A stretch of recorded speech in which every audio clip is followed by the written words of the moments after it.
Chapitre 1, vidéo 1. Grand 1, la division euclidienne. Petit 1, définition et vocabulaire. Pour cette définition, nous allons prendre deux entiers, A et B, avec B différents de 0.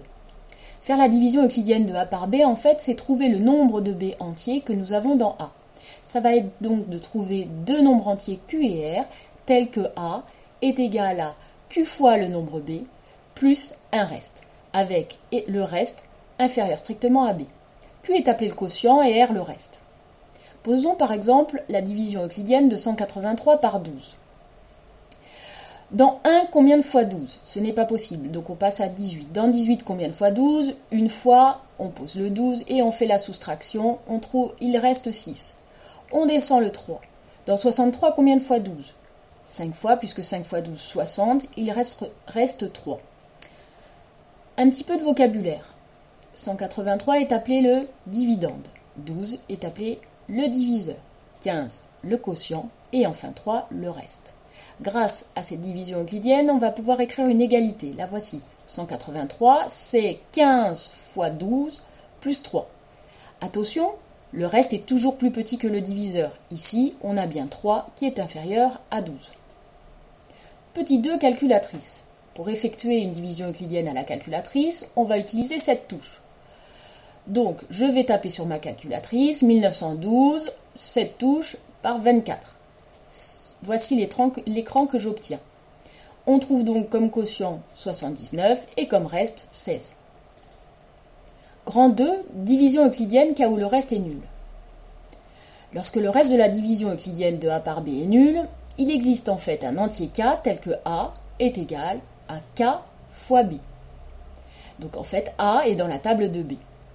On dit que A est un multiple de B ou que A est divisible par B. Quant à B, on dit que B est un diviseur de A ou que B divise A. Exemple, sachant que 414 est égal à 18 fois 23, alors on sait que 414 est un multiple de 18, il est dans la table de 18, et on dit que 18 est un diviseur de 414. Petit 2, repérer la divisibilité. Donc, c'est des critères que nous connaissons depuis la primaire. Donc, pour savoir si un nombre est dans la table de 2, il suffit de regarder le chiffre des unités.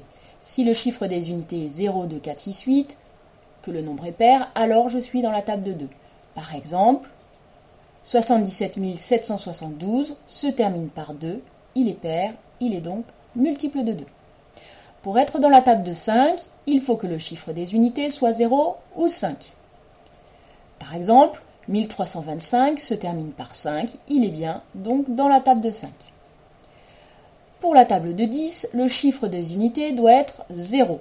Par exemple, 270 se termine par 0, il est donc un multiple de 10. Ces trois critères sont les plus simples car ils regardent le chiffre des unités. Ensuite, vous avez le critère de divisibilité par 4. Là, vous allez regarder deux chiffres. On va regarder le nombre formé des deux derniers chiffres. S'il est dans la table de 4, c'est gagné. Par exemple, regardons ce grand nombre. On regarde juste la fin, juste les deux derniers chiffres. Ça nous donne 16. 16 est bien dans la table de 4, donc ce grand nombre aussi. Pour être dans la table de 3, il suffit de faire la somme des chiffres.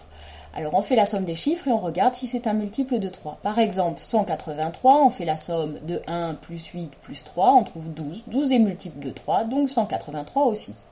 Même règle pour 9, on fait la somme des chiffres, on regarde si c'est dans la table de 9. Alors par exemple, sur 774, on fait 7 plus 4, on trouve 18. 18 est bien un multiple de 9, donc 774 également.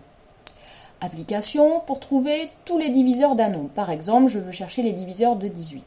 Eh bien, on va chercher toutes les multiplications d'entiers qui font 18.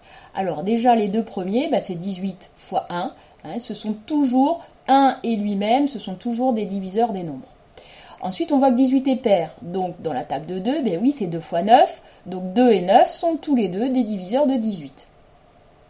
Mais 18 est aussi dans la table de 3. Et oui, 3 fois 6, 18.